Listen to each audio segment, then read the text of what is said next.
Dear students, अभी तक हम लोग डायरेक्ट नरेशन से इनडायरेक्ट नरेशन में बदलने के क्रम में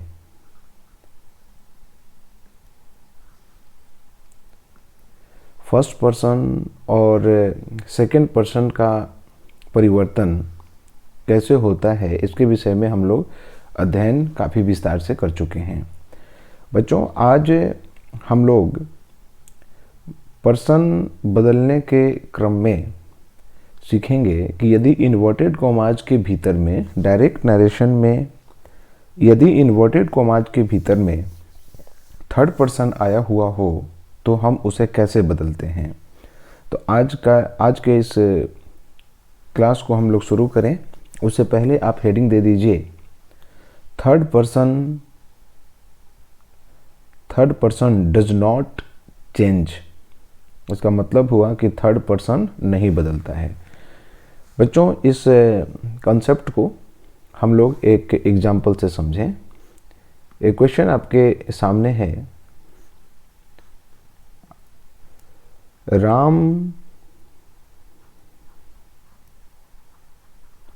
Ram says to me, comma inverted commas को शुरू कीजिए और आप लिखिए he will do his work. ये आपका डायरेक्ट नरेशन है। बच्चों, यहाँ तक तो आपको लिखना ही पड़ेगा। इसकी चर्चा हम लोग आगे करेंगे कि यह बदलाव कैसे होता है। राम टेल्स मी और इन्वर्टेड कॉमाज के बदले में हमने लगा दिया दैट। अब ही आपका थर्ड पर्सन है और थर्ड पर्सन तो बदलता नहीं है, अर्थात जब ही डायरेक्ट नरेशन में इन्वर्टेड कॉमाज के भीतर में थर्ड पर्सन मिले तो आप उसे हूबहू उतार देंगे तो ही, फिर आगे विल, डू और हिज भी ही का पॉजेसिव केस, ही थर्ड पर्सन है अतः इसका पॉजेसिव केस जो हिज है वह भी थर्ड पर्सन ही होगा और इसलिए हिज को भी आप यहाँ नहीं बदलेंगे। यह थर्ड पर्सन होने के कारण हिज भी हूबहू उतर जाएगा तो यह हो गया हिज और फिर आगे हो गया वर्क। तो बच्चों, इस तरह से हम लोगों ने चेंज ऑफ पर्सन का अध्ययन किया। हम लोगों ने देखा था कि फर्स्ट पर्सन सब्जेक्ट के अनुसार बदलता है, सेकंड पर्सन ऑब्जेक्ट के अनुसार बदलता है और थर्ड पर्सन में कोई परिवर्तन नहीं होता है। बच्चों, एक हम क्वेश्चन देते हैं, आप इस क्वेश्चन को काफ़ी ध्यान से बनाइए और ये ऐसा प्रश्न है कि इससे पीछे की जितनी भी जो कॉन्सेप्ट्स हैं वे सारी क्लियर हो जाएंगी। एक क्वेश्चन आपके सामने है, she says to me,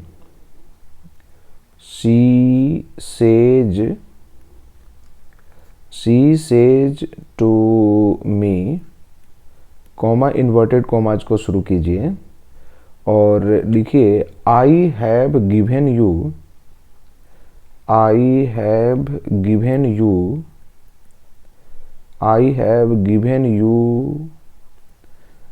life,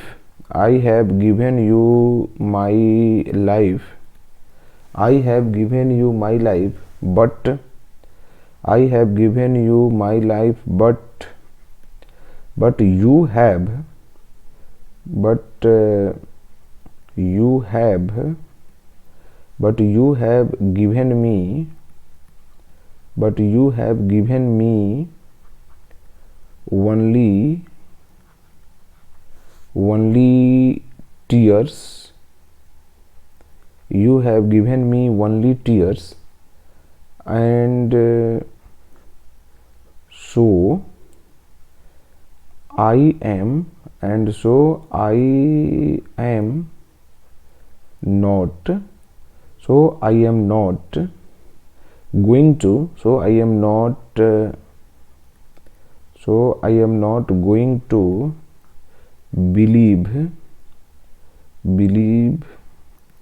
am not going to believe you। यह क्वेश्चन आपका डायरेक्ट नरेशन में है। अब इसे इनडायरेक्ट नरेशन में बदलना है। बच्चों, हम लोग जानते हैं कि डायरेक्ट नरेशन में इन्वर्टेड कॉमाज के भीतर जितने भी प्रोनाउन होंगे सबको बदलना पड़ता है। अर्थात जब इसका हम लोग इनडायरेक्ट बदलेंगे तो यह आपको ऐसा लिखना पड़ेगा, पहले he tells me, inverted commas के बदले में हमने लगा दिया दैट। अब यहाँ फर्स्ट पर्सन है, हमने आपको बताया था कि फर्स्ट पर्सन किसके अनुसार बदलता है, फर्स्ट पर्सन सब्जेक्ट के अनुसार। तो आई सी में बदल के अब आपका हो गया सी, और आई के कारण हेल्पिंग वर्ब हैव लगा था, यहाँ आपका हेल्पिंग वर्ब हो गया सी हैज। फिर आगे है आपका गिवन, तो गिवन हो गया I have given you, you second person change according to object. तो यू मी में बदल के हो गया मी, क्योंकि यू यहाँ ऑब्जेक्टिव केस में है, अतः मी का ऑब्जेक्टिव केस मी ही होता है। फिर आगे है I have given you my life, my यहाँ पॉजेसिव केस, बट यह है फर्स्ट पर्सन, बदलेगा किसके अनुसार, सब्जेक्ट के अनुसार। तो फिर आपको पता है कि केवल पर्सन बदलता है, केस नहीं बदलता है। तो फिर सी का पॉजेसिव केस हो गया her, she has given me her life. फिर आगे है आपका but, you second person change according to object, तो यू सब्जेक्टिव केस में है, अतः मी का सब्जेक्टिव केस चाहिए, तो यह हो गया I. But I have given, फिर me first person change according to subject, तो मी सी में चेंज होगा और मी सी में चेंज होगा, अतः और मी यहाँ पे आपका ऑब्जेक्टिव केस में है, अतः सी का भी ऑब्जेक्टिव केस चाहिए आपको, तो यह हो गया आपका her. I have given her only, फिर आगे लिखिए tears, I have given her only tears and so I first person change according to subject, तो आई सब्जेक्टिव केस में है, तो आई सी में बदल गया, और सी का सब्जेक्टिव केस तो सी ही होता है, she is not going to believe you second person change according to object, तो यह हो गया आपका मी। इस तरह से आपका नरेशन बना, she tells me that she has given me her life, but I have given her only tears and so she is not going to believe me. तो इस तरह से यह नरेशन हम लोगों का कंप्लीट हुआ। तो बच्चों अभी तक हम लोग नरेशन के अंतर्गत चेंज ऑफ पर्सन के विषय में अध्ययन किया। हमने काफ़ी विस्तार से आपको बताया कि फर्स्ट पर्सन बदलता है सब्जेक्ट के अनुसार, सेकंड पर्सन को हम लोग बदलते हैं ऑब्जेक्ट के अनुसार, और आपका थर्ड पर्सन नहीं बदलता है। बच्चों आइए कुछ पॉइंट्स आपको हम लिखाते हैं, आप उसको ध्यान से देखिए। लिखिए नोट में लिखिए, पहला पॉइंट आपका नोट में लिखिए, नोट नंबर ए में लिखिए, कभी कभी अस्पष्टता के दृष्टिकोण से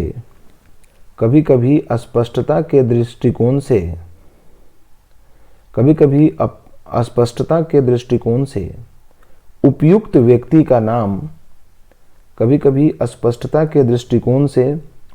व्यक्ति का नाम ब्रैकेट्स ब्रैकेट्स में लिख दिया जाता है। कभी कभी अस्पष्टता के दृष्टिकोण से उपयुक्त व्यक्ति का नाम ब्रैकेट्स में लिख दिया जाता है। आगे लिखिए, ऐसा तब होता है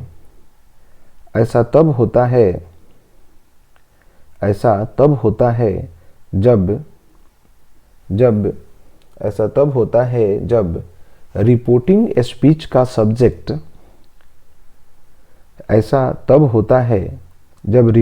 स्पीच का सब्जेक्ट तथा ऑब्जेक्ट दोनों थर्ड पर्सन में होते हैं। ऐसा तब होता है जब रिपोर्टेड स्पीच का सब्जेक्ट तथा ऑब्जेक्ट दोनों थर्ड पर्सन में होते हैं। बच्चों अब इसको हम लोग एग्जाम्पल से समझते हैं। एग्जाम्पल है, लिखिए, राधा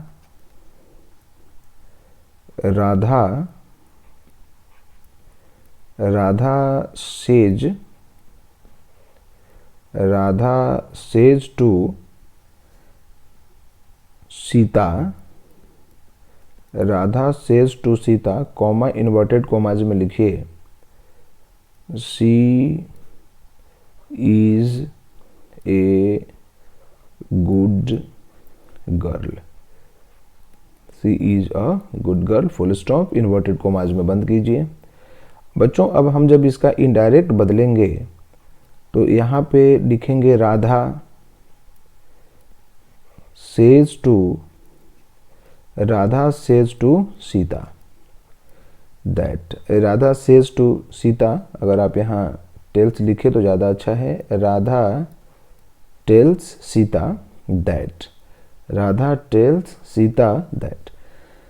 अब यहाँ पर सी थर्ड पर्सन है, थर्ड पर्सन तो बदलता नहीं है, तो हमने यहाँ पे लिख दिया सी इज ए गुड गर्ल। अब बच्चों ध्यान दीजिए, अगर वाक्य में यहाँ अगर फर्स्ट पर्सन होता, अगर यहाँ फर्स्ट पर्सन होता तो वह भी राधा के अनुसार बदल के सी हो जाता। यदि यहाँ पर यू होता तो वह भी राधा के अनुसार बदल कर के सी हो जाता।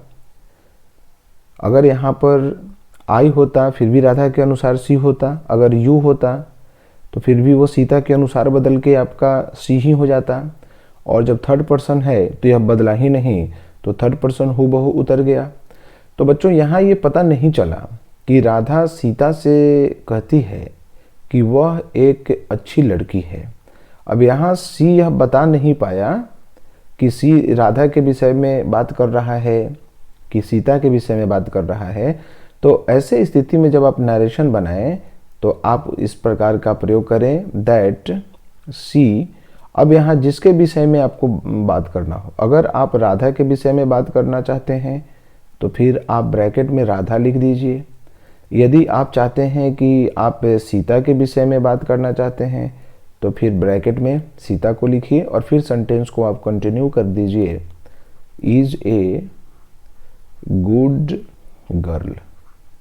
इस तरह से आपका यह इनडायरेक्ट नरेशन बना। बच्चों अब नोट नंबर बी में लिखिए, या एक और क्वेश्चन करते हैं, आप एक और क्वेश्चन कीजिए। लिखिए, he said to me, he said to him,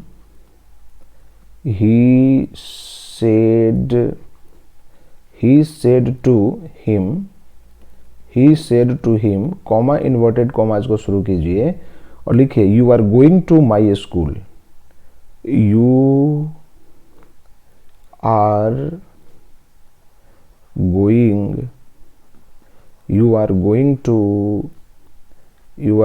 to my school. You are going to my school, full stop और फिर इन्वर्टेड कॉमाज को बंद कर दीजिए। अब इसको जब इनडायरेक्ट नरेशन में हम चेंज करेंगे तो यह आपका हो गया, he told him, inverted commas के बदले में चलिए हमने लगा दिया that. You second person change according to him, तो यू हिम में बदल के फिर आपका हो गया ही। अगर यहाँ आई होता तो उस केस में भी यू ही में बदल के क्या हो जाता, आई ही में बदल के ही हो जाता। अतः यहाँ यह पता नहीं चल रहा है कि ही किसको रिप्रेजेंट कर रहा है। यहाँ पे ये ही सब्जेक्ट को रिप्रेजेंट कर रहा है कि ही यहाँ हिम ऑब्जेक्ट को रिप्रेजेंट कर रहा है, यह पता नहीं चल पा रहा है। तो फिर वैसे केस में क्या करना पड़ता है कि वैसे केस में आपको ही के बगल में यहाँ नाम लिख देना पड़ेगा कि ही आखिर किसके लिए है। तो ऊपर वाले में तो नाम था तो हमने नाम लिख दिया, बट यहाँ तो नाम है नहीं, यहाँ प्रोनाउन आया हुआ है। फिर भी आपको कुछ न कुछ ऐसा चीज़ लिखना होगा जिससे वो पता चले कि यहाँ ही ये हिम के लिए आया है। तो चलिए हमने ही बगल में हिम अर्थात यहाँ पर हमने लिख दिया किसके लिए आया हुआ है, यह ऑब्जेक्ट के लिए आया हुआ है। और फिर आगे आपका यह हो गया वाज गोइंग। ये वाज कैसे हुआ इसकी चर्चा हम आगे बताएंगे आपको।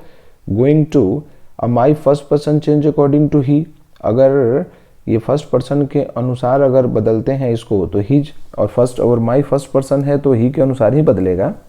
अगर यहाँ सेकंड पर्सन होता फिर भी वो हिम के अनुसार ही बदलता, और हिम के अनुसार बदलता फिर भी वो हिज ही होता।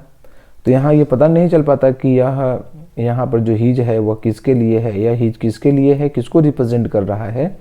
अतः यहाँ पे आपको क्लियर करना होगा माई फर्स्ट पर्सन है तो सब्जेक्ट के अनुसार, तो अर्थात यहाँ पर जो हिज है वह सब्जेक्ट का काम कर रहा है। फिर उसके बाद में आगे आपका हो गया स्कूल।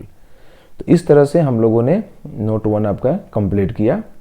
बच्चों अब हम लोग आते हैं नोट नंबर बी की तरफ। नोट नंबर बी में लिखिए, यदि कोई मैगजीन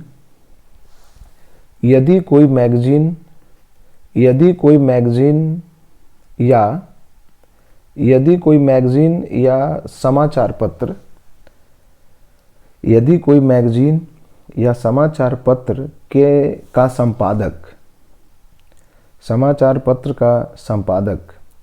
अपने लिए वी ग्रुप का प्रयोग करे, यदि कोई मैगजीन या समाचार पत्र का संपादक अपने लिए वी ग्रुप, WEV और डैश देकर लिख लीजिए ग्रुप, वी ग्रुप का प्रयोग करे तो इसे इनडायरेक्ट नरेशन में, वी ग्रुप का प्रयोग करे तो इसे इनडायरेक्ट नरेशन में इट ग्रुप में बदल दिया जाता है। तो इसे इनडायरेक्ट नरेशन में इट ग्रुप में बदल दिया जाता है। बच्चों आइए एक क्वेश्चन से हम लोग इसको समझते हैं। लिखिए, इंडिया टुडे, ये बच्चों आपको पता होगा ये मैगजीन का नाम है। इंडिया टुडे सेज, फिर कॉमा इन्वर्टेड कॉमा को शुरू कीजिए और आगे लिखिए, we shall discuss the matter, we shall discuss the matter in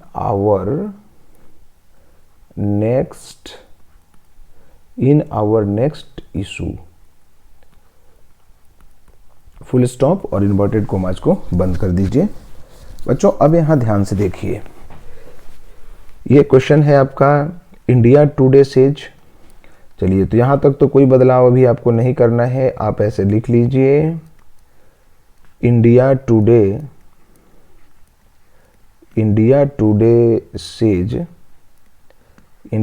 says, inverted commas के बदले में हमने लगा दिया दैट।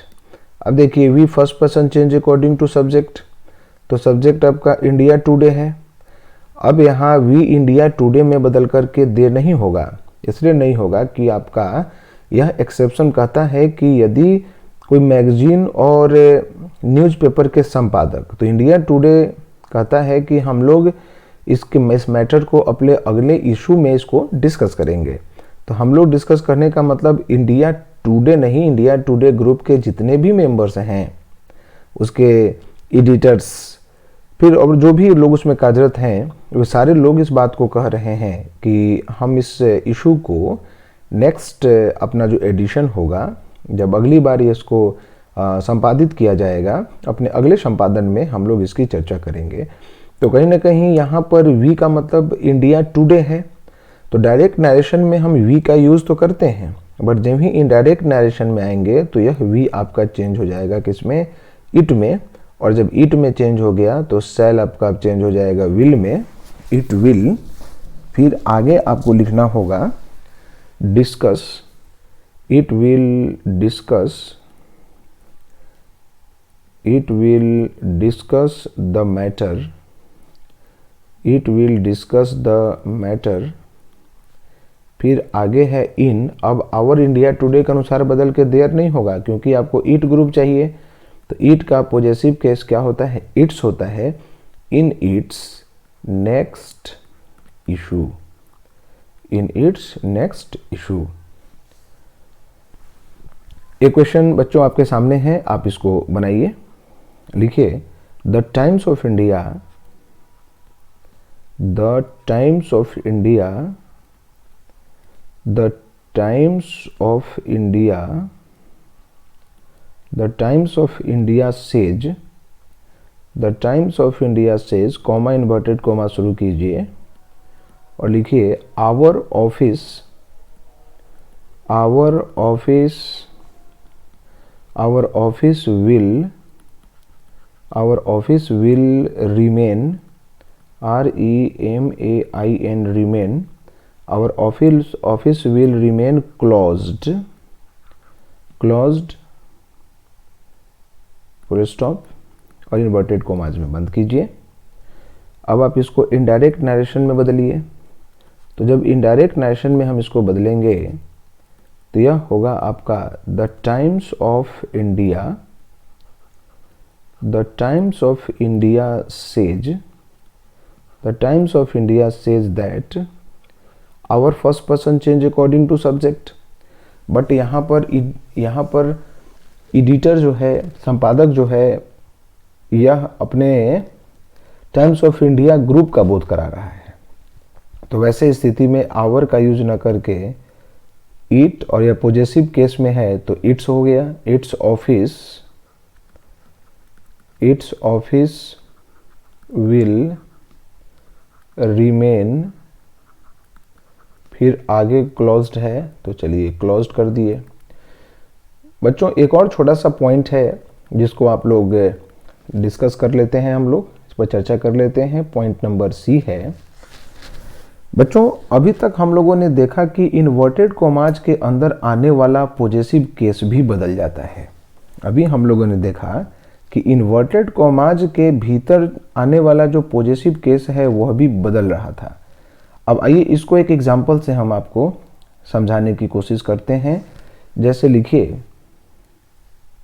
पहले हेडिंग दे दीजिए, नोट नंबर सी में लिखिए अभी तक हम लोगों ने देखा कि, अभी तक हम लोगों ने देखा कि इन्वर्टेड कॉमाज के अंदर, अभी तक हम लोगों ने देखा कि इन्वर्टेड कॉमाज के अंदर आने वाला पॉजेसिव केस भी बदल रहा है। अब एक बार फिर से एक और एग्जांपल से हम लोग इसको समझ लेते हैं। आइए हम एक परीक्षा के, आपके एग्जाम सीजीएल मेंस में पूछा हुआ एक प्रश्न आप के सामने ला रहे हैं और प्रश्न से इसको समझने की कोशिश करते हैं। इस तरह के बहुत सारे क्वेश्चंस आपके एग्जाम में अभी तक पूछे जा चुके हैं और आगे भी पूछे जाएंगे। आप एक परीक्षा के प्रश्न को देखिए। आपके एग्जाम में क्वेश्चन आया ही टोल्ड मी, फिर आगे कॉमा इन्वर्टेड कॉमाज में लिखिए your train, your train, your train will, your train will leave, प्रस्थान करना, योर ट्रेन विल लीव, प्रस्थान कर जाएगी। फिर आगे कहता है इफ, इफ यदि, if you do not, if you do not go, वो मतलब जाना, if you do not go at once, at once का मतलब हो गया तुरंत, आपकी ट्रेन प्रस्थान कर जाएगी यदि आप तुरंत नहीं जाते हैं। बच्चों जब हम लोग इसका इनडायरेक्ट बदलेंगे तो इनडायरेक्ट आपका होगा he told me. Inverted commas के बदले में चलिए हम यहाँ दैट लगाते हैं। अब तुरंत इसकी चर्चा शुरू होगी कि ये दैट आया कहाँ से है। अब योर, योर यहाँ पर सेकंड पर्सन है, सेकंड पर्सन का बदलाव किसके अनुसार होगा, ऑब्जेक्ट के अनुसार होगा। योर पॉजेसिव केस में है अतः मी का पॉजेसिव केस हो जाएगा माई, और फिर आगे हो गया आपका ट्रेन, और यहाँ पर विल अब चेंज हो जाएगा वुड में, वुड लीव, इस पर ध्यान अभी नहीं देना है, वुड लीव इफ। फिर you second person, second person किसके अनुसार बदलेगा, सेकंड पर्सन ऑब्जेक्ट के अनुसार बदलेगा। बट यहाँ डू नॉट गो ये वर्ब के पहले है अर्थात यह सब्जेक्टिव केस में होगा अतः मी का सब्जेक्टिव केस हो गया आपका आई। फिर आगे है यह हो जाएगा if I did not go at once. तो अभी बच्चों हम लोगों ने देखा कि इन्वर्टेड कॉमाज के अंदर आने वाला पॉजेसिव केस भी बदल रहा है। बच्चों इसकी चर्चा तो हम पहले भी कर चुके थे, लेकिन फिर हमने इसकी चर्चा किया, इसके पीछे कुछ कारण है। आइए हम लोग उसकी चर्चा करते हैं। अब आप कॉपी के बीच में इस तरह से लिख लीजिए नोटबुक में, बट लिखिए यदि पॉजेसिव केस इन्वर्टेड कॉमाज के बाहर हो, यदि पॉजेसिव केस इन्वर्टेड कॉमाज के बाहर हो, यदि पॉजेसिव केस इन्वर्टेड कॉमाज के बाहर हो, यदि पॉजेसिव केस इन्वर्टेड कॉमाज के बाहर हो, तो पॉजेसिव केस में आए नाउन को, तो पॉजेसिव केस में आए नाउन को आधार मानकर, फिर से मिला लीजिए, यदि पॉजेसिव केस इन्वर्टेड कॉमाज के बाहर हो तो पॉजेसिव केस में आए नाउन को आधार मानकर, तो पॉजेसिव केस में आए नाउन को आधार मानकर इन्वर्टेड कॉमाज के भीतर के प्रोनाउन को बदलें। आधार मानकर इन्वर्टेड कॉमाज के भीतर के प्रोनाउन को बदलें। बच्चों अब इसको भी हम लोग एग्जाम्पल से समझते हैं। लिखिए क्वेश्चन पहले, यह भी आपके सीजीएल मेंस का पूछा हुआ प्रश्न है। I said to my brother,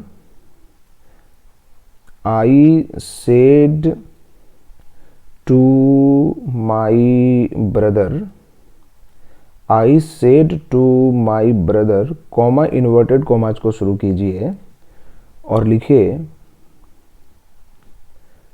can I borrow, can I borrow your, can I borrow your dictionary, can I borrow your,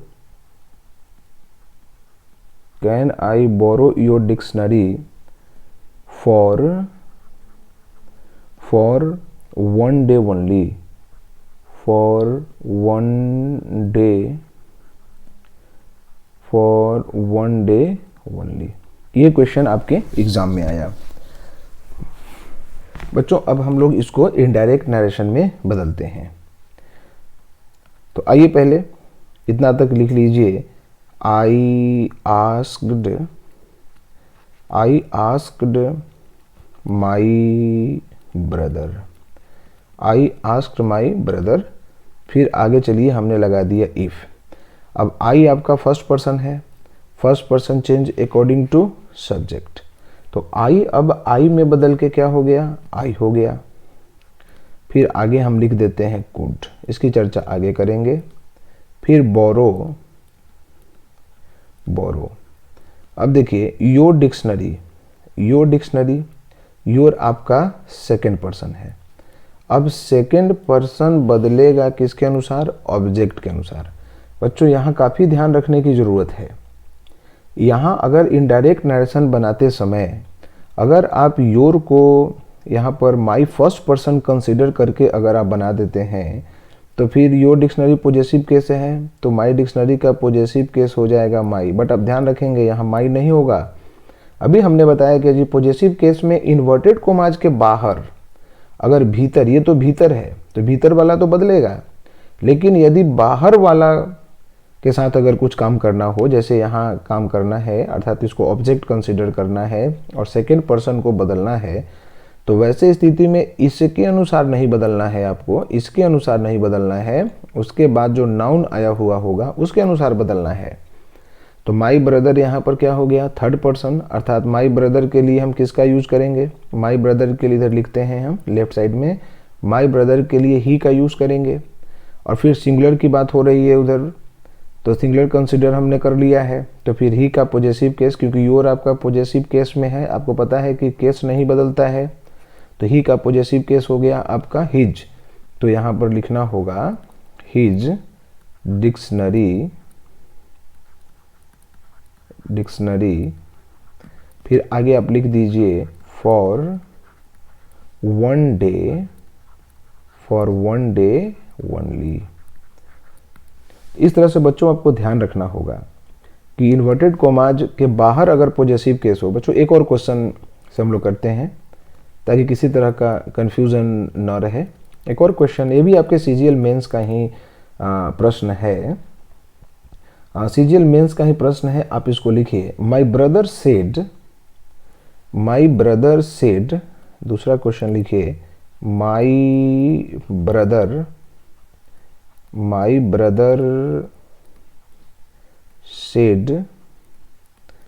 brother said, comma inverted commas को शुरू कीजिए और लिखिए आई कैन क्लाइंब का मतलब चढ़ना। I can climb this hill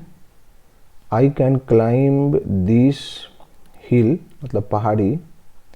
I can climb this hill in less than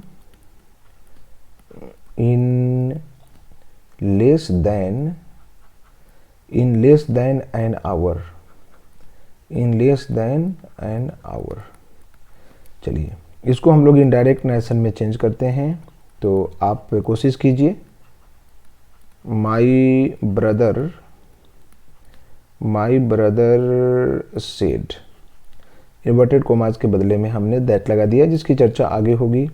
अब I first person change according to subject, अर्थात यहाँ सब्जेक्ट क्या है आपका, माई ब्रदर, जो पॉजेसिव केस में है। अब यहाँ पर ध्यान दीजिए, माई यहाँ पे पॉजेसिव केस में है, फर्स्ट पर्सन है। अगर वो इन्वर्टेड कॉमाज के भीतर रहता तो फिर माई ब्रदर को बदलते, लेकिन वो इन्वर्टेड कॉमाज के बाहर है, तो ऐसे स्थिति में अब माई के अनुसार परिवर्तन नहीं होगा। माई के बगल में जो नाउन आया हुआ है उसके अनुसार बदलना पड़ेगा आगे फर्स्ट पर्सन को। तो आई आपका फर्स्ट पर्सन है, यह बदलेगा सब्जेक्ट के अनुसार। तो सब्जेक्ट अब यहाँ माई ना होके वो माई ब्रदर अर्थात अब थर्ड पर्सन के अनुसार चलेगा। तो माई ब्रदर के लिए आप क्या लगाएंगे, माई ब्रदर के लिए आपको लगाना होगा ही। तो चलिए अब माई ब्रदर के लिए लगाइए ही, और फिर इधर कर लेते हैं could climb, he could climb that hill. अब ये दिस दैट में चेंज हो गया, आगे चर्चा करेंगे। That hill in less than an hour.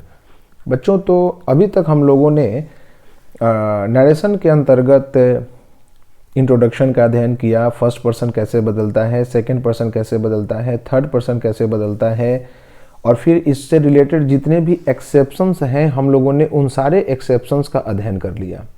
बच्चों अब आपके एग्जाम में पर्सन से रिलेटेड जो भी प्रश्न आएगा, अगर आप इन बातों को अपने ध्यान में रखते हैं और बार बार इसको रिवीजन करते हैं, तो मुझे पूर्ण विश्वास है कि आपसे एक प्रश्न भी छूटेगा नहीं। और दूसरी सबसे महत्वपूर्ण बात कि हम पर्सन से रिलेटेड इस तरह के बहुत सारे क्वेश्चंस आपके साथ डिस्कस करेंगे, चर्चा करेंगे, जो आपके प्रीवियसली आस्क्ड हैं। बहुत सारे क्वेश्चंस, स्टैंडर्ड लेवल के क्वेश्चंस, एडवांस्ड लेवल के क्वेश्चंस की चर्चा हम आपके साथ करेंगे। पहले कुछ थ्योरेटिकल कॉन्सेप्ट्स को मुझे डिस्कस करने दीजिए, चर्चा करने दीजिए आपके साथ। बच्चों अब नेक्स्ट वीडियो में मैं आपसे बात करूंगा कि इंग्लिश में पर्सन के बाद चेंज ऑफ टेंस में क्या करना पड़ता है। तो नेक्स्ट वीडियो में हम लोग चेंज ऑफ टेंस के विषय में अध्ययन करेंगे। तब तक के लिए इतना ही। That's all for today. Thank you very much.